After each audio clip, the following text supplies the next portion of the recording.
नमस्कार। एसक्यूब टीवी में आप सभी का बहुत बहुत स्वागत है। मैं हूं पूर्णिमा शर्मा और आज हमारे साथ एक बार फिर जुड़ गए हैं नेचुरोपैथ डॉक्टर एन के शर्मा। बहुत बहुत स्वागत है एन के शर्मा जी आपका हमारे कार्यक्रम में।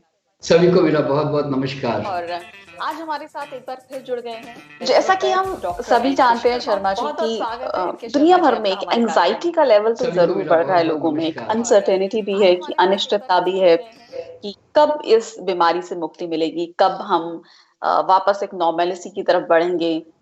तो बहुत सी ऐसी भी शिकायतें आ रही हैं कि लोगों में इंसोम्निया या स्लीप डिसऑर्डर के मामले भी बढ़ रहे हैं। तो और ये सिर्फ एजेड लोगों में नहीं है, यंग एज में भी ये मामले सामने आ रहे हैं। तो हम आपसे जानना चाहेंगे कि क्या इसकी वजह एंजाइटी है? क्या जब आसपास का वातावरण थोड़ा टेंस हो जाता है तो क्या उसका असर हमारी मानसिकता पर भी पड़ता है, हमारी सोच पर, हमारी मेंटल हेल्थ पर भी पड़ता है, और जिससे कि आपकी स्लीप भी डिस्टर्ब होती है? तो ऐसी स्थिति में क्या रेमेडीज अवेलेबल हैं? किस तरह के हम तरीके अपना सकते हैं? क्या हम ऐसा कर सकते हैं जिससे हमें एक पीसफुल, एक परफेक्ट स्लीप मिले? पूर्णिमा जी, इसमें ऐसा है कि बेसिकली हमारी बॉडी में एक नर्वस सिस्टम है जो एक सर्टेन लेवल तक स्ट्रेच होता है।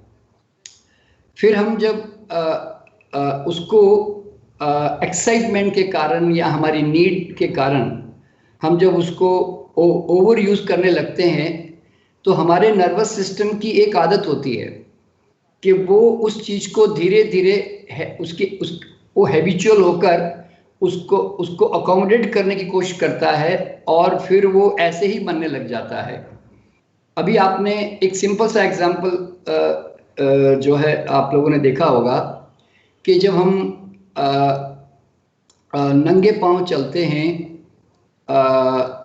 तो हमारे पांव बहुत सॉफ्ट होते हैं। तो धीरे धीरे जब हम पत्थर पे चलते हैं तो बाद में धीरे धीरे जैसे मजदूर की तरह फिर हार्ड होने लग जाते हैं। हम कान से बहुत बड़ी बड़ी, हम फैक्ट्रियों में रहते हैं, वहाँ रेगुलर हम एक आवाज़ को सुनते हैं तो हमारा नर्वस सिस्टम क्या करता है, उसका रेसिस्टेंस डेवलप करके हार्ड हो जाता है। मतलब फिर वो हार्ड टू सेंस हो जाता है। जैसे कई लोगों के बर्तन माज के या काम कर करके जब हाथ हार्ड हो जाते हैं तो उनको फाइन सेंसेशन वाले काम वो कर नहीं सकते लोग। तो इसी तरह लोग क्या करते हैं कि जब अपने प्रोफेशन में रहते हैं तो अब ये सेल्फ क्रिएटेड प्रॉब्लम्स होती हैं बेसिकली, क्योंकि हम कंटिन्यूसली अपने ब्रेन को एक्टिव रखते हैं। देखिए, कुदरत का एक सिंपल सा नियम था कि अंधेरा होते ही आंखें बंद हो जानी चाहिए। बॉडी के सारे पार्ट, इवन आंखें भी, कान भी और ब्रेन भी, सब कुछ रेस्ट में चले जाना चाहिए और बॉडी भी रेस्ट में चली जानी चाहिए जब जैसे सूर्यास्त हो जाता है। तो लेकिन आदमी ने सबसे बड़ी प्रॉब्लम क्या क्रिएट की कि हमारे जो लाइट का जो आविष्कार हुआ उसके बाद में रात को जागने की जो आदत जो डेवलप कर ली, तो उसके कारण प्रॉब्लम क्या हो गई कि हमारी जो रेटिना है जो दिन में देखती है और दिन के जो हार्मोन सीक्रेट होते हैं वो रात को भी वो लाइट को ही देख रही होती है। तो उससे क्या होता है कि हमारा नर्वस सिस्टम वो हार्मोन्स नहीं सीक्रेट करता जो अंधेरा होने के बाद सीक्रेशन होता है। तो इसीलिए अब आदमी जो है एक्साइटमेंट के कारण जो है, मान लीजिए इंटरनेट पे बैठा हुआ है या कोई काम किए जा रहा है या गपशप किए जा रहा है, क्लब में नाच रहा है, कुछ काम, कुछ भी, जो भी एक नाइट जागने की जो आदत पड़ जाती है तो फिर हमारी शरीर में टाइमिंग भी उसी तरह से अकोमोडेट करके एडजस्टमेंट करना शुरू कर देती है इस तरह से। तो इसीलिए अब हर एक चीज का एक सिंपल सा लॉ है कि आपने जिस चीज को जिस ढंग से आपने ओवर एक्टिव कर दिया, हाइपर एक्टिव कर दिया, अब उसको रिवर्स करके उतना ही वापस रिलैक्सेशन की तरफ आपको जाना पड़ता है। दुनिया में हर बीमारी का एक ही तरीका है रेमेडी कि create the opposite force, now reverse back to your normal condition. इस तरह से होता है जी। तो जिस तरह आपने बताया कई तरीके की हमारी साइकोलॉजी, हमारी मानसिकता किस तरह से काम करती है, किस तरह हम खुद भी जिम्मेदार हैं कि हमने एक लाइट का इजाद हो गया, तो हमने जो एक टाइम था सोने का कि आपको सूर्यास्त के बाद सो जाना चाहिए, पर ज्यादातर आध्यात्मिक जितनी भी संस्थाएं हैं उनमें आप देख लीजिए तो ज्यादातर 9 बजे के बाद वहाँ लाइट बंद हो जाती है और सो जाते हैं, और सुबह 4 बजे हाँ इस जी। तरह का बॉडी क्लॉक सेटअप है। और वो एक परफेक्ट भी माना जाता है, आप नेचर के साथ आपने तालमेल भी बैठा रखा है। लेकिन अब हाँ। जैसा आपने बताया कि हमने नेचर के साथ जो वो बैलेंस था उसको बिगाड़ दिया है। हम्म। हमें हमें लगता है कि एक बहुत बड़ी वजह जो एंजाइटी भी है इसकी, जो कि हमारे लाइफस्टाइल से ही पैदा हुई है और उसे हमने ही पैदा किया है। हमें इस माहौल में फिर डिसिप्लिन होने की जरूरत है। लाइफस्टाइल चाहे हमारा बाहर के कोई भी फैक्टर हो, तो उसमें एक बड़ी वजह जो आती है, पहले कहा जाता था कि टीवी ज्यादा मत देखिए, या हम्म। सोने से कुछ घंटे पहले तक आप टीवी ना देखें, एक हम्म। घंटा या 2 घंटा। लेकिन हम्म। अब वो बात आ गई है मोबाइल पर, क्योंकि हम हम्म। अपने जब सोने जाते हैं तो बेडरूम में साथ में मोबाइल भी ले जाते हैं, और हम्म। सोने से पहले हम सारे मैसेजेस, अपनी ईमेल सब देखना चाहते हैं। हम्म। तो वो स्क्रीन टाइम जो है वो हमारे स्लीप पैटर्न को डिस्टर्ब कर रहा है। हाँ जी, बिल्कुल बिल्कुल। देखिए क्या होता है कि जो भी हमारे नर्वस सिस्टम को स्टिमुलेट करता है, या जिसमें नर्वस सिस्टम को रेसिस्ट करना होता है, रेसिस्टेंस करना होता है, उन सब में हमारी एनर्जी जो है बहुत डिस्टर्ब होती है। खास करके अगर आप टीवी के सामने, अगर आपने 1 घंटे से ज़्यादा अगर आप किसी दिन बैठ जाओ, मान लो आपने 3-4 घंटे आपने कोई फिल्म देख ली, या कंटिन्यूसली आप टीवी के सामने बैठे हुए हैं, तो टीवी का जो एवरेज जो रेडिएशन का जो रेंज है वो मतलब 10 फीट से 18 फीट तक होता है, according to the size of the TV. तो आप जरा सोचिए कि 18 फीट तक उसकी जो रेडिएशन की जो रेंज है, तो अब रेडिएशन बॉडी के लिए कोई फूड तो है नहीं कि बॉडी जो है बड़े प्यार से उसको एक्सेप्ट कर लेगी। तो हमारी बॉडी जो है उसको रेसिस्ट करती है उसका। तो रेसिस्टेंस में क्या होता है, हमारा नर्वस सिस्टम रेगुलरली जब हम ऐसे बैठते भी लगते हैं तो उस दिन हमारी बॉडी काफ़ी जो है इरिटेबल हो जाती है रेडिएशन से, और वो धीरे धीरे फिर हार्ड भी होने लगती है, जिससे क्या होता है हमारी सेंसिटिविटी धीरे धीरे लॉस होने लगती है। तो इसीलिए मोबाइल से लेकर, देखिए मोबाइल थोड़ा लाइटर रेडिएशन है, और जो जो टीवी है वो थोड़ा थोड़ा स्ट्रॉन्ग रेडिएशन है।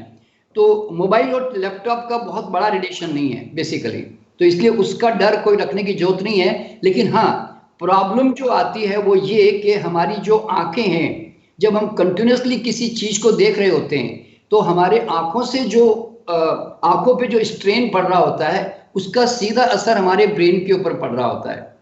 तो इसीलिए हमें जैसे खास करके जो मोबाइल की जो लाइट होती है स्पेशली, इसीलिए ये एक बहुत बड़ा फिनोमिना है, मतलब जो हर आदमी को केयर करनी चाहिए कि जब हम टीवी देखते हैं तो अंधेरे में या लाइट अंधेरे में कम रोशनी में टीवी कभी नहीं देखना चाहिए, क्योंकि उसकी जो रेस होती है वो फिर बहुत स्ट्रांगली हम पर हावी हो रही होती है।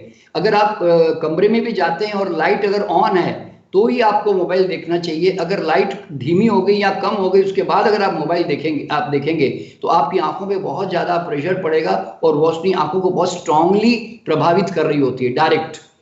तो ये इसीलिए हमेशा रोशनी में मोबाइल को देखें, रोशनी में ही टीवी को देखें, तो उससे फिर आपकी आंखों पे जोर थोड़ा कम पड़ेगा। तो ये जो इरिटेबिलिटी जो आपको आती है वो तो अब देखिए ना, सीधी सी बात है, मैं खुद जो है इन चीज़ों के साथ अटैच होता हूँ, और बॉडी फिर उसको रिएक्ट करती है, तो फिर हम परेशान भी होते हैं। तो अब ये तो जैसे बोलते हैं, कोई कहता है कि साहब मैं आग में हाथ डालता हूँ ना तो मेरी उंगलियां जलने लगती है जी, तो भैया आप डालना बंद करो ना यार, थोड़ा कम करो ना यार। तो मतलब धूप में जाता हूँ तो पसीना बहुत आता है, तो भैया थोड़ा कम जाओ ना भाई, थोड़ा जैसे कहते हैं ना। तो it is all personal self control है एक्चुअली वास्तव में ये। जी, तो personal self control, self discipline की बहुत जरूरत है। जब आपको मोबाइल की जरूरत ना हो और जब आपको लगता है कि आप सोने जा रहे हैं तो उसे स्विच ऑफ कर दीजिए अपना। ये लोग अक्सर मैंने सुना है, लोग ये भी कहते हैं कि आपको अपने घर का वाईफाई बंद कर देना चाहिए जब आप सोने जाएं। कम से कम 8 से 10 घंटे आप हाँ, उस रेडिएशन से बचे रहेंगे जो आपकी बॉडी के लिए बहुत घातक है। बहुत सही कहा, बहुत सही कहा, और इससे बिल्कुल सही कहा आपने। बाकी में बंद करने की क्या होता है मालूम है, हम रात को जिस एनर्जी में जाकर हम सोने जा रहे हैं ना, जैसे अभी हमारा कमरा है, बेडरूम है, तो बेडरूम में कहा जाता है कि बहुत ज्यादा मतलब वहां पे गपशप और बहुत ज्यादा उसको बातचीत नहीं होनी चाहिए। और बेडरूम को जनरली लोग मतलब वास्तु वाले कहते हैं कि इसको ऑफिस मत बनाया कीजिए। कारण क्या होता है कि उसमें ना फिर वो वाइब्रेशन, देखिए ना, after all you are in energy, and whatever energy you are creating, you are influencing the all the non living and living around you। तो आप जो भी वाइब्रेशंस ऑफिस में क्रिएट, अपने बेडरूम में क्रिएट करते हैं, आपको उसी बेडरूम में उस वाइब्रेशन में सोना है। अब अगर, इसीलिए ये भी एक कहावत है कि बेडरूम में टीवी नहीं होना चाहिए। और जनरली वास्तु वाले लोग कहते हैं कि, और वो सही भी कहते हैं, कि आप अपने टीवी को जो है कपड़े से ढक दीजिए। पहले वाले जो टीवी आते थे आज से कोई 25 साल पहले, तो उसमें एक ढक्कन होता था ऐसे टीवी को ढकने का, तो ये बहुत अच्छे टीवी थे वास्तव में। पर आजकल के टीवी आते हैं तो उसके ऊपर एक पर्दा जरूर हर एक को डालना चाहिए, कि जिससे उसकी रेडिएशन जो है टोटली क्लोज हो जाए। तो ये थोड़ा सा एनवायरमेंटल जो एनर्जी है ना, इसकी केयर करना बहुत जरूरी है, क्योंकि हम जानते हैं कि sound, different kinds of vibrations, they all influences our energy field। अभी मैं आपको एक एग्जांपल बता रहा हूँ कि जब हम इसकी बात ही कर रहे हैं कि जो सबसे कम जो जाना गया जो सब्जेक्ट है वो है एनवायरमेंटल हैजार्ड्स एंड एनर्जीज, जो नॉर्मली लोगों को पता नहीं होती है। देखिए, जब हम सोने जाते हैं, अगर हमारे पास बहुत सारे इलेक्ट्रॉनिक गैजेट्स रखे हुए हैं, यानी कि आपके स्विच बोर्ड भी, अगर आपकी बिल्कुल बेडरूम, आपका बेड है, आपके उसके बेडरूम के ऊपर स्विच बोर्ड लगे हुए हैं, आपके पास में स्विच बोर्ड लगा हुआ है, इधर स्विच बोर्ड लगा हुआ है, तो ये सब, उसमें एक इलेक्ट्रोमैग्नेटिक फील्ड कम से कम नहीं तो भी 4-5 फीट तक जो है उसका वो रेंज जो है चल रहा होता है। बेसिकली ये आजकल इलेक्ट्रोमैग्नेटिक फील्ड को पकड़ने के लिए कई तरह के इंस्ट्रूमेंट्स आते हैं जो हमारे पास भी होते हैं, तो हम उससे जब जाके चेक करते हैं तो वो 4-5 फीट से ही पिप पिप पिप पिप पिप उसकी जो बीप है वो शुरू हो जाती है। तो अगर आप उसके अंदर सो रहे हो तो आप अच्छी नींद की आशा कभी नहीं कर सकते। और तो इसीलिए आपने जो कहा अभी के वाईफाई जो है बंद करना चाहिए, बिल्कुल बंद करना चाहिए, टीवी को भी ढक देना चाहिए। और साथ ही साथ मैं एक और बहुत इंपॉर्टेंट बात बताने जा रहा हूं। मैं जहां रहता हूं, मेरे घर के ठीक दीवार के पीछे एक लैब है, एक लेबोरेटरी है, बेसिकली क्लिनिकल लेबोरेटरी है। तो उसके अंदर बहुत सारे इलेक्ट्रॉनिक गैजेट्स रखे हुए हैं। तो अब अनलकीली समझ लें कि उसी दीवार के ठीक पीछे मेरा बेडरूम है। अब मैं रात को वहां पे जब मैं सोता था तो मुझे बड़ी ड्रीम वाली नींद आती थी, मुझे रोज कई दिनों तक। और जो डॉक्टर सविता है मेरी वाइफ, वो कहती थी कि मैं सुबह उठती तो मेरा सर थोड़ा थोड़ा भारी रहता है यहाँ से। तो हम लोग तो पहले तो ऐसे ही सोचते हैं, खाना गड़बड़ कर दिया होगा, आज पता नहीं नींद ढंग से नहीं आई हो, कुछ भी। तो कॉज कभी भी एनवायरमेंटल हैजार्ड्स पे नहीं दिया हम लोगों ने। कई दिनों तक ये ऐसे महीना 2-3 महीना चलता रहा। तब फिर मुझे डाउट आया कि भाई कुछ गड़बड़ है यार इस कमरे के अंदर, क्योंकि इतनी तो खराब नींद हमारी होनी नहीं चाहिए, हमारा खाना बड़ा बढ़िया रहता है। तो फिर मैंने इलेक्ट्रॉनिक वो इंस्ट्रूमेंट से जाकर जब मैंने चेक किया तो मैं हैरान हो गया कि कम से कम 7-8 फीट तक उसकी जो उस साइड की जो रेडिएशन और जो उनकी इलेक्ट्रॉनिक जो रेंज है वो मेरे कमरे में वो दीवार पार करके आ रही है। क्योंकि आजकल जो दीवारें हैं वो मुश्किल से 8-9 फीट की होती है। तो 8-9 इंच की, सॉरी, तो एक यानी कि 1 इंच की दीवार होती है आजकल, जो दीवारें होती है आप हमारे जो फ्लैट सिस्टम जो है उसके अंदर, तो उसके अंदर तो उसकी जो रेस है वो मेरे अंदर आ रही और मुझे रोज डिस्टर्ब किए जा रही थी। तो और बीच में मैंने ऐसा भी प्रयास किया कि मैंने उल्टा सोना शुरू किया, यानी कि तकिया मैंने उल्टा उस तरफ कर दिया, तो मेरी टांगों में दर्द शुरू हो गया। तो मैं सोचता था कि यार मेरी टांगे भारी क्यों होती है रोज। तो ये सब चीजें पहले खान पान से ही रिलेटेड करते थे, लेकिन बाद में मुझे एनवायरमेंटल एनर्जी का समझ में आया, तो I started taking care with every patient now. अब मैं हर मरीज को ये जरूर पूछता हूं कि आपके घर में आप जहां सोते हैं वहां पे किस तरह की एनर्जी है। तो नींद के मामले में एनवायरमेंटल एनर्जी और वाइब्रेशन चेक करना बहुत जरूरी है। आपने कभी नोट किया होगा, आप घर में सोते हो तो आपको नींद अच्छी आ जाती है, मतलब क्योंकि आपका वहां एक कंडीशन माइंड भी है। लेकिन कई बार आप कई होटलों में या कई दूसरों के घरों में जाते हैं ना, वहां पे रात भर नींद नहीं आती, मतलब बहुत देर लग जाती नींद आने में। कारण क्या होता है, क्योंकि वहां की एनर्जी बड़ी डिफरेंट है इस तरह से। अच्छा, जिनकी थोड़ी सेंसिटिविटी हाई होती है ना, वो एनवायरमेंटल एनर्जी को जल्दी पकड़ लेते हैं। अब जैसे डॉक्टर सविता मेरी जो वाइफ है, वो थोड़ी नेगेटिव पॉजिटिव एनर्जी को जल्दी पकड़ लेती है, तो जब किसी होटल में जाती है या किसी भी हम कमरे में जाते हैं, वो कहते हैं कि इस होटल की एनर्जी अच्छी नहीं है, ये कमरा बदल दो, ये यहाँ पे अच्छा नहीं लग रहा है कुछ। तो मैं बोला नहीं भैया, ये तो मैं बोला डेकोरेशन तो बड़ा अच्छा लगता है, इंटीरियर तो बड़ा अच्छा लग रहा है। मैंने कहा इस पे तो मुझे गलत तो नहीं लग रहा है। तो वो बोला कि नहीं, तुम्हें फील नहीं हो रहा, मुझे फील हो रहा है कि यहाँ रात को तुम्हें नींद नहीं आएगी। तो हम वाकई में फिर हम जब उसमें रहते भी हैं तो हमें वाकई में रात को नींद नहीं आ रही होती, बड़ी करवटे बदलने वाली नींद होती है। तो इसका मतलब है कि we are influenced by our food, our mind and environmental vibrations and negative forces also. ये समझ के चलना पड़ता है जी। तो ये सारे एक्सटर्नल फैक्टर्स जो हैं वो भी बहुत मायने रखते हैं। हाँ उस जी, पर भी हमें ध्यान देना चाहिए कि हाँ जहाँ हम सो रहे हैं, जहाँ हम वहाँ जिस कमरे में हमें वहाँ इलेक्ट्रॉनिक गैजेट्स ज्यादा ना हो, क्लीन हो, क्लटर ना हो वहाँ ज्यादा, हाँ और आपकी एक जो हाइजीन भी मेंटेन करने की बहुत जरूरत है अच्छी नींद के लिए। हाँ जी, हाँ जी, बिल्कुल बिल्कुल। देखिए वैसे तो एक समय होता है कि मैंने ऐसा देखा है कि जब हम यंग एज में होते हैं और हमारी बॉडी की रेसिस्टेंस बड़ी स्ट्रांग होती है, तो मैंने देखा है कि यानी कि एक 20-25 साल तक समझ लो आप, उस समय तक तो आपको रात को कहाँ फुटपाथ पे सो रहे हैं कि आप कौन से भीड़ भाड़ में सो रहे हैं। शादियों में जाकर, बारातों में हम ऐसे ही सबकी भीड़ में जाके पड़ जाते हैं, हमें रात भर बड़ी अच्छी नींद भी आती है। तो मतलब मुझे इसमें क्या समझने की बात है कि हमारा नर्वस सिस्टम जब तक थोड़ा टॉलरेंस की स्थिति में है, तब तक वो आपकी नींद में कोई आपको खलल मतलब प्रॉब्लम क्रिएट होने नहीं देगा। तो आपने देखा होगा कि जब छोटा बच्चा होता है, तो छोटा बच्चा करीब करीब 22 घंटे सोता है स्टार्टिंग में जब पैदा होता है तब। फिर धीरे धीरे उसकी नींद 20 घंटे, फिर 18 घंटे, ऐसे बढ़ते करते करते फिर उसकी नींद जो है फिर 10-12 घंटे की होने लग जाती है। तो ये इसका मतलब ये है कि समय के साथ साथ हम जब यंग एज में आ जाते हैं, उसके बाद हमारा नर्वस सिस्टम फिर धीरे धीरे फिर डिप्रेशन में जाने लगता है, क्योंकि आदमी फिर ओवर यूज भी करने लगता है उसको इस तरह से। तो ये थोड़ा फैक्टर जो है समझना बहुत जरूरी है। और दूसरी बात क्या है कि जो नींद है हमारी, ये नेचुरली डिजाइंड है ऑटोमेटिकली, यानी कि इसको कभी लाने की कोशिश नहीं करनी चाहिए आदमी को।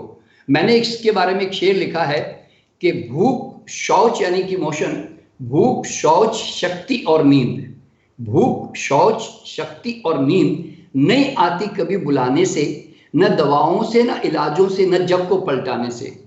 ये नेचुरल है, यानी कि आप भूख लगा नहीं सकते बॉडी में, आप शक्ति कहीं से ला नहीं सकते, आप नींद कहीं से खींच के ला नहीं सकते, आप जो है मोशन को जबरदस्ती ला नहीं सकते। ये सब नेचुरली डिजाइंड है आने के लिए। आप इसके रास्ते में बाधा मत पैदा करो, तो बॉडी तो चाहती है, मतलब ये तो बॉडी का नेचुरल स्वभाव है कि आएगा ही, आप नहीं चाहोगे तो भी आएगा। तो इसीलिए हमें उसके जो हर्डल्स होते हैं, वो हर्डल्स हमें ठीक करने पड़ते हैं। तो नींद के मामले में एक मैंने बहुत सारे जो एक्सपीरियंस मैंने देखे हैं कि पहली बात, आपके फूड के ऊपर भी जो है आपका खाना, आपका जो नींद निर्भर रहता है, और प्लस आपका मेंटल एंजाइटी और स्ट्रेस जो आपने बताया उसके ऊपर भी निर्भर रहता है इस तरह से। तो अब मेंटल और एंजाइटी जो है ना, देखिए क्या होता है कि ये एक हैबिट सी हो जाती है आदमी की कि वो 24 घंटे जो है ना, वो मतलब अपने ऑफिस के काम धंधे को लेकर, अपने प्रोफेशन को लेकर, उसी के अंदर सारे दिन जो है ना रोटेशन करता रहता है। अब होता क्या है कि यहाँ पे नियम क्या मालूम है कि what we practise that becomes our habit and our conditioning. तो अब आप जानबूझ करके देखो ना, आप खाना खा रहे हो तो भी कुछ ऑफिस की बातें सोच रहे हो, आप पानी पी रहे हो तो बातें वही सोच रहे हो, तो आप बीच बीच में आप सोने भी जाते हो तो वापस वही बातें लेके आ रहे हो। तो आप खुद उस विचारों को प्रोत्साहन भी देते हो, उनको फीड भी करते हो, उनको मल्टीप्लाई भी करते हो, और बाद में फिर जब आप सोने जाते हो तो आपका वही माइंड जो हैबिचुअल हो गया, कंडीशन हो गया, वो अपने हैबिट के अनुसार वो माइंड एक्टिव रहता है। तो आप क्या बोलते हो, मेरा माइंड जो है ना शांत नहीं होता, मेरे को नींद नहीं आती है ढंग से। भाई साहब, आपने अशांति का अभ्यास किया है, आपने शांति का अभ्यास नहीं किया, आपने चंचलता का, रेस्टलेसनेस की आपने प्रैक्टिस की है। तो अब इस प्रैक्टिस को रिवर्स करो कि मैं शांत कैसे हो सकता हूं, मैं रिलैक्स कैसे हो सकता हूं। तो अब वो उसका एग्जैक्ट ऑपोजिट, जहां पर आपका दिमाग ज्यादा चिंता में न जाए या उसी विचारों में न जाए, आपने देखा होगा कि फिर आप मतलब बच्चों के साथ खेल रहे हैं या आप कोई अपना कोई एंटरटेनमेंट कर रहे हैं, आप कोई अच्छी फिल्म देख रहे हैं, आप कोई कविता लिख रहे हैं, मतलब you are insert to creativity और with your family members, you are laughing, you are gossiping. तो उससे क्या होता है, आप उस पर्टिकुलर थॉट को जो है ना फिर फीड नहीं कर रहे होते हो। तो इसीलिए माइंड का डाइवर्शन जो है ना एक पॉजिटिव चीजों की तरफ वो करना बहुत जरूरी होता है हर आदमी को, अगर उसकी नींद की समस्या है तो।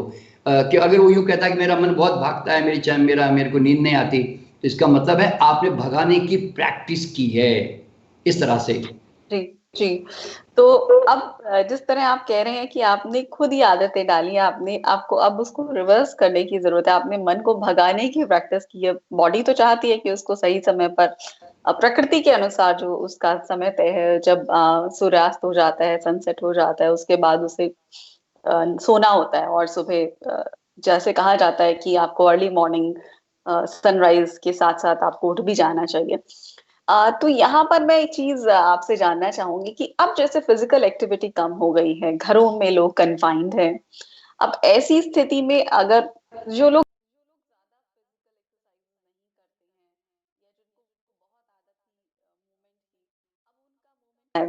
और साथ ही साथ तो इसका भी क्या असर हो रहा है आपके बॉडी पर?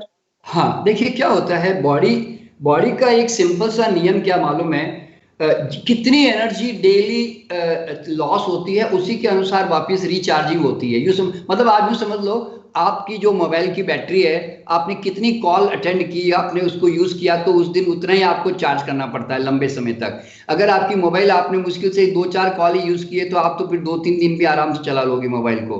तो ये सेम सिस्टम बॉडी के साथ भी है, क्योंकि बॉडी में एक जनरल एक एनर्जी का रिजर्वायर है, वो दिन भर में जब खत्म होने लगता है तो फिर आपको ना सुस्ती आने लगती है, बॉडी अपने आप हैवी होने लगती है, आंखें भारी होने लगती है।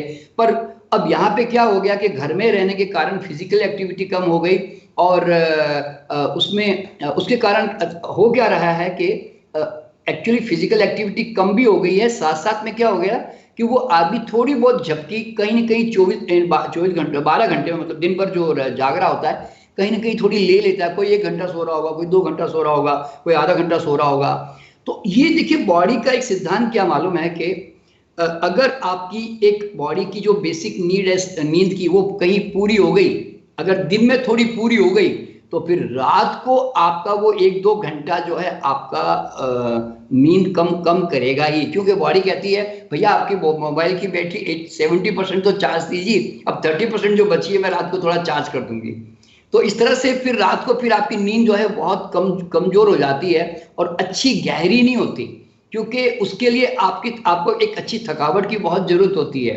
तो अगर आप अभी देखिए, मेरे भी परिवार में कई ऐसे रिश्ते लोग हैं, तो अब मेरी बेटी भी मुझसे कहती रहती कि मुझे रात को नींद नहीं आती, मैं दोपहर को सो जाती हूँ। तो मैंने फिर उसको, फिर यही बात हो रही थी कि भाई, मैंने कहा तू दिन में सोना बंद कर दे तो थोड़ी रात को अच्छी नींद आएगी। तो अब वो दिन में सोना बंद कर दिया, वो काम करती रहती है, तो फिर वो रात को कहती है कि अब अच्छी गहरी नींद आ रही है। तो इसका मतलब सिंपल सा है कि body know how to handle. देखिए बॉडी को कभी सिखाना नहीं पड़ता, आप बिल्कुल बॉडी लैंग्वेज के साथ साथ चलते रहिए, और जब तक आप काम करते रहिए, जब तक आपकी आंखों में भारीपन नहीं आवे। देखिए क्या होता है, हम खाना भी साइकोलॉजिकल खाते हैं और नींद भी साइकोलॉजिकल लेते हैं। अब हमें नींद आ नहीं रही है, मान लो 9-10 भी बज गए, 11 भी बज गए, और आपको नींद नहीं आ रही ना, तो बेस्ट है कि किताब पढ़ना शुरू कर दे, कोई ऐसी चीज मतलब लिखना शुरू कर दे, किताब पढ़ना शुरू कर दे जो कि थोड़ी पॉजिटिव चीजें हो। तो आप देखोगे कि धीरे धीरे फिर आपके आंखों में कुछ देर के बाद जब बॉडी की नीड होगी तो आंखों में भारीपन आएगा, नीड नहीं होगी तो भारीपन जल्दी नहीं आएगा। और फिर एक बार जब नींद आ गई तो उसके बाद में जब आप सो जाते हो, तो देखिए जनरली हर आदमी के दिमाग में ना खाने पीने के कॉन्सेप्ट और सोने के ना कॉन्सेप्ट नहीं बनाने चाहिए। बॉडी उतनी ही नींद लेगी, उतना ही उसी समय भूख लगाएगी जब आपको एक्चुअल में रियली नीड होगी।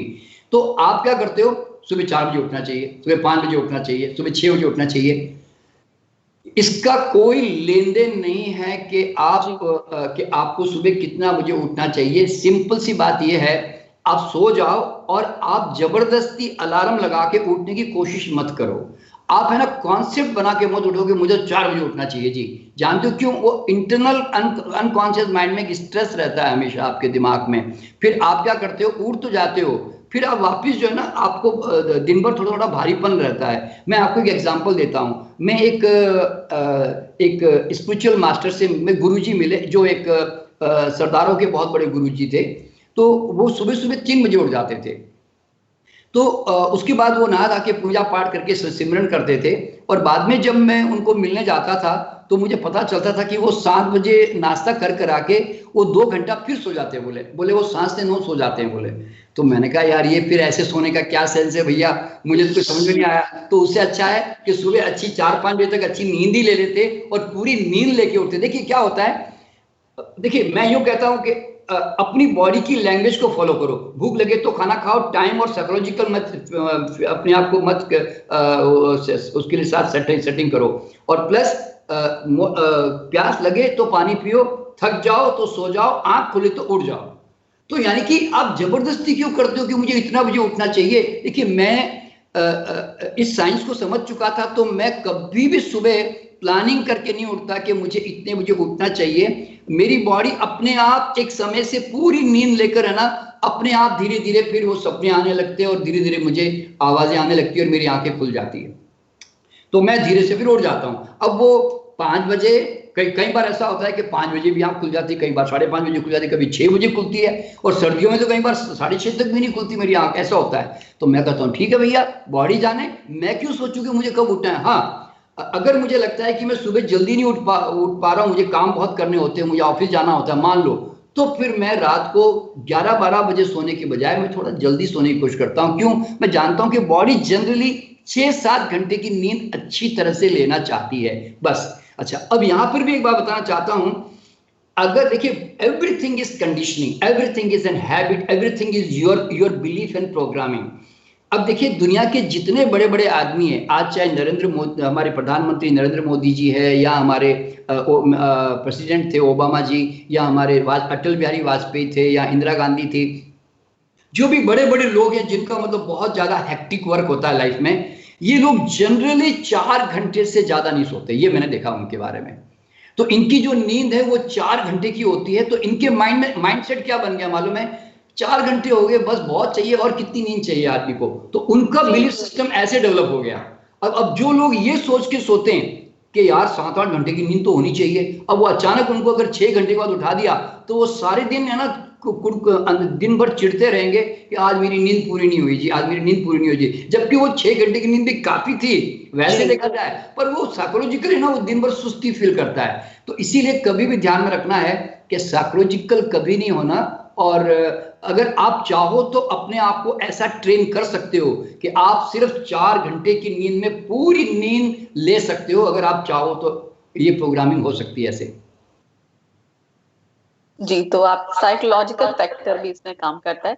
बिल्कुल। यहाँ मैं आपसे एक चीज और जानना चाहूंगी, जो आप कंडीशनिंग की आप बात कर रहे हैं कि कुछ अभी कहते हैं ऑक्सीजन हमारे शरीर में अच्छी जानी चाहिए। पहले लोग वॉक पर जाते थे या बाहर घूमते थे, अब है कि अब घरों में सिमटे हैं तो शायद उसी हवा में रह रहे हैं।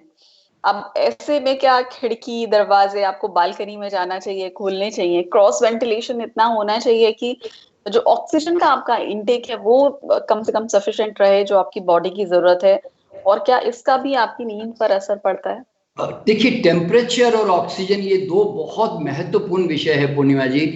इसीलिए आपने देखा होगा कि रात को अगर थोड़ी सी भी गर्मी बढ़ गई और आपको अगर बॉडी में थोड़ा एनवायरनमेंट में कूलिंग नहीं है तो आपकी आंखें खुल जाती है और आप है ना धीरे से बेचैन होने लग जाते हो।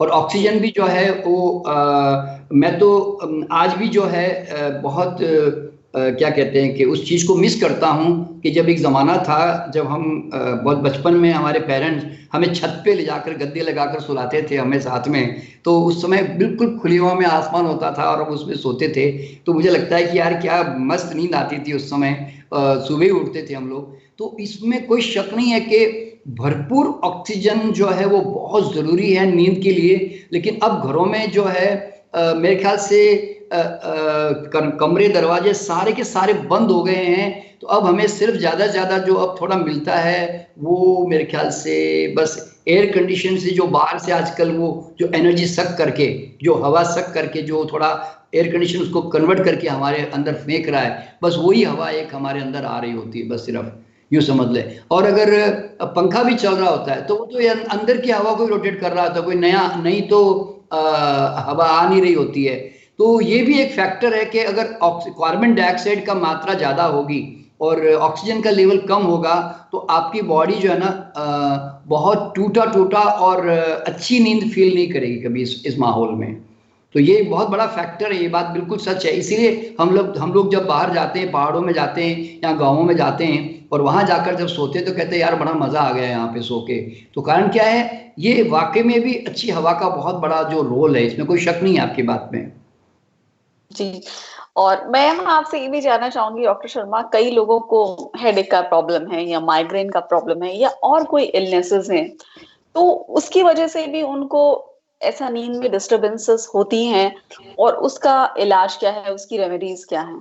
देखिए हालांकि अब बीमारियां तो बहुत सारी होती है, पर जनरली उसके लिए तो फिर मैं ऐसा कह सकता हूं कि अपनी लाइफस्टाइल ठीक करके उस बीमारी को ठीक करें, और नहीं है तो टेम्परेरी 2-4 दिन के लिए मान लो कोई मेडिकेशन, होम्योपैथी, आयुर्वेदिक, एलोपैथिक लेनी पड़े तो कोई हर्ज नहीं है उसमें। लेकिन कोई चीज़ का एडिक्शन नहीं होना चाहिए, तो नहीं तो आप बहुत बड़ी परेशानी में फंस जाएंगे। अच्छा, अब देखिए यहाँ पे कुछ मैं रेमेडीज बताने जा रहा हूँ कि अगर हम वो रात को सोने से पहले अगर मान लो नींद नहीं आ रही है कई लोगों को और उनको अगर नींद लेनी है, तो सर दर्द के लिए भी और नींद के लिए, और साथ में अगर ब्लड प्रेशर भी इन्वॉल्व है, तो ये ब्लड प्रेशर, सर दर्द और नींद नहीं आना, इन और अगर अस्थमेटिक अटैक है, तो ये 4 एरिया है जिसमें ये पर्टिकुलर ट्रीटमेंट बहुत काम करेगा। आप अगर रात को सोने से जाने से पहले आप एक बाल्टी में जो है पानी भर लें, और पानी भर के वो थोड़ा सा वार्म पानी होना चाहिए, मतलब जो ल्यूक वार्म होना चाहिए, जो कि टॉलरेबल हॉट हो, यानी कि एकदम ठंडा भी नहीं होना चाहिए और गर्म भी इतना नहीं होना चाहिए कि जो मतलब परेशान कर दें। तो थोड़ा सा ल्यूक वार्म पानी होना चाहिए, और प्लस पानी उसमें जैसे ही आप अपना पाँव डालते हो ना, तो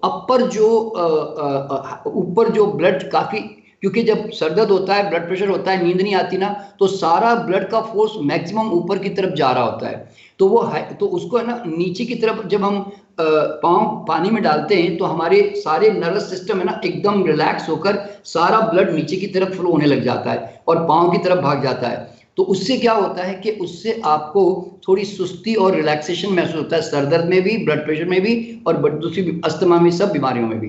तो उस समय एक बात का ध्यान और रखना जरूरी है कि या तो गर्दन के ऊपर यानी तो सर के ऊपर एक ठंडे पानी का भीगा हुआ तौलिया रखना बहुत जरूरी है, ताकि जो है उस समय ताकि वो उसको एनर्जी को उस समय उसको बैलेंस कर रहा होता है। तो ऐसे करके आप जो है 15-20 मिनट अगर पानी में डालकर, और लास्ट में जब पाँव गर्म पानी से निकालें तो उसको फिर ठंडे पानी से धो देना चाहिए और जाके फिर सो जाना चाहिए। तो आपकी जो एक्टिविटी थी वो काफ़ी जो है ब्रेन की वो लो डाउन हो जाती है, और फिर आपको नींद आने की संभावना बढ़ जाती है, क्योंकि आपका ब्लड प्रेशर थोड़ा सा लो होता है। देखिए आपने कभी नोट किया होगा कि जो लो ब्लड प्रेशर वाले पेशेंट होते हैं ना, वो अक्सर बहुत ज़्यादा ड्राउजिंग और झपकियाँ बहुत मार रहे होते हैं, जिनका ब्लड प्रेशर लो होता है।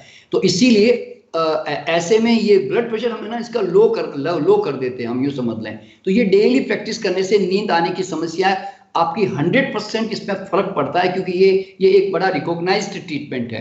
अच्छा, और दूसरा जो है, अगर सोने से पहले अगर आप अपने नर्वस सिस्टम को रिलैक्स करने के लिए क्या कर सकते हैं कि आपके पाँव के तलवे जो होते हैं ना, वो तलवे जो उसको सोल कहते हैं, उस सोल में पूरे नर्वस सिस्टम और ब्रेन के पॉइंट्स होते हैं।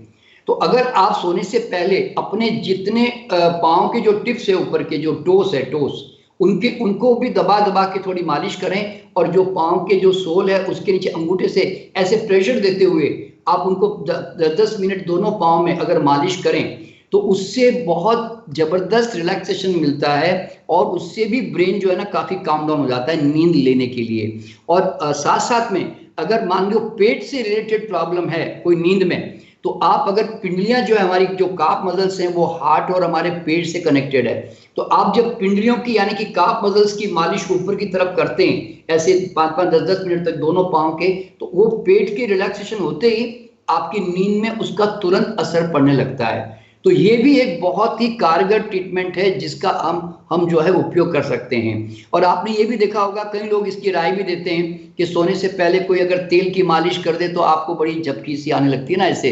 तो वो कारण क्या होता है, देखिए बेसिकली कई बार क्या होता है कि जब हम स्ट्रेस में रहते हैं, एंजाइटी में रहते हैं, तो हमारी जो नर्वस सिस्टम वो है ना ऐसे सिकुड़ जाती है सारी नलियां, उसके कारण ब्लड सप्लाई पूरी नहीं हो पाती है, ये भी एक कारण बनता है। तो इसीलिए रात को इसलिए कई लोग जो है मालिश करवाते हैं तो उनसे फर्क पड़ता है। मैं चूंकि अपने पहले की जो हॉस्पिटल प्रैक्टिस में ऐसे नींद वालों के ऊपर मैंने बहुत सारे प्रयोग किए हैं। मैं क्या करता हूं कि उनको सुलाकर, मैं उनको सुलाने के बाद क्या करता हूं, एक रेशम का एक रुमाल अपने हाथ में लेता हूं, यानी तो एक पंख जो फीदर होता है जो हल्का हल्का होता है, अब मैं उसके पूरी बॉडी पे ऐसे हल्का हल्का ना उसको मैं ऐसे उसको टच करते हुए ऐसे घुमाता हूं। तो आपने कभी देखा होगा जब आपके हाथ के ऊपर हल्का सा कोई उंगली रख के यूं यूं करे तो आपको बड़ी सेंसिटिविटी और गुदगुदी सी होती है, तो उससे ना हमारा नर्वस सिस्टम बड़ा रिलैक्स होता है और उससे भी नींद आने में ना बहुत मदद मिलती है। तो ये सर से लेकर पांव तक हम ऐसे सिल्क का कपड़ा धीरे धीरे घुमा रहे हैं या हम फेदर से जो है बॉडी को टच कर रहे हैं, तो उससे भी बड़ा फर्क पड़ता है। अच्छा, एक और रेमेडी जो है बहुत काम की है कि आदमी की एक आदत होती है कि जब कोई दूसरा उसके साथ कुछ कर रहा होता है ना, तो आपने कभी नोट किया, देखिए ये आपने कभी नोट किया होगा, अगर आप कभी सैलून में जाती हैं बाल कटवाने के लिए या नहीं तो आदमी भी जो जाते हैं, तो क्या होता है अब हमारे पास कोई काम नहीं होता और कोई दूसरा आदमी हम पे काम कर रहा होता है, तो आपने देखा होगा कि उसमें ना आपको थोड़ी सुस्ती आके नींद जैसी आने लग जाती है। तो इसका मतलब क्या होता है, if somebody is working on you तो then you surrender completely to him. तो ऐसे कोई भी अगर आपकी बॉडी पे कुछ भी बैठ के कुछ काम कर रहा है, आपकी आंखों पे हाथ रख रहा है, जैसे रेकी आजकल लोग बहुत करते हैं, तो अगर आप रेकी कर रहे हैं तो वो क्या करता है, somebody is doing something for me, तो वो उसके कारण जो है ना वो रिलैक्स होने लग जाता है, ऑटोमेटिकली सरेंडर कर देता है। तो इस तरह से ये सारे जो ट्रीटमेंट है ये बहुत काम के हैं। और एक और जो चीज है जिससे नींद नहीं आने की समस्या आ सकती है वो है हमारा पेट।